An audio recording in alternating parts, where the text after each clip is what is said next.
Welcome to everyday cooking. இன்னும் எங்கள் சேனலுக்கு சப்ஸ்கிரைப் பண்ணாமல் இருக்கிறீங்களா?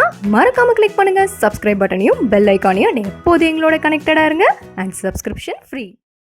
இன்றைக்கி நம்ம ஃபீவர் டைமில் சாப்பிட்றதுக்கு ஈஸியாக டைஜஸ்ட் ஆகுற மாதிரி கஞ்சி ரெடி பண்ணலாம். இதுக்கு முதல்ல நம்ம அரிசியை வறுத்துக்கலாம். நான் இங்கே ஒரு சின்ன டம்ளர் அரிசி எடுத்திருக்கேன்.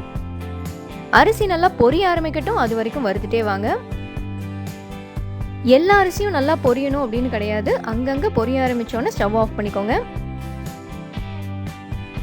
ஸோ இந்த மாதிரி இருந்தால் போதும்.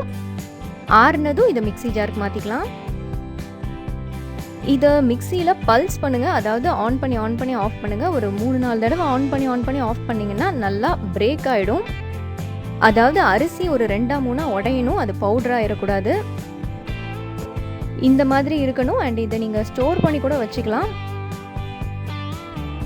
அடுத்ததாக குக்கர் எடுத்துக்கோங்க. ஒரு 5 டம்ளர் தண்ணி ஊற்றுங்க. எந்த டம்ளரில் அரிசி எடுத்தீங்களோ அதே டம்ளர் யூஸ் பண்ணுங்க. 1 கப் அரிசினா 5 கப் தண்ணி. இதில் ஒரு 10லேருந்து 15 பல் அளவுக்கு பூண்டு ஆட் பண்ணலாம். 1 ஸ்பூன் சீரகம், தேவையான அளவு உப்பு. சீரகத்தில் அயன் சத்து அதிகமாக இருக்குது. அதே மாதிரி ஃபீவர் டைமில் உங்கள் சாப்பாடை ஜீரணிக்கிறதுக்கு இது ரொம்பவே ஹெல்ப் பண்ணும்.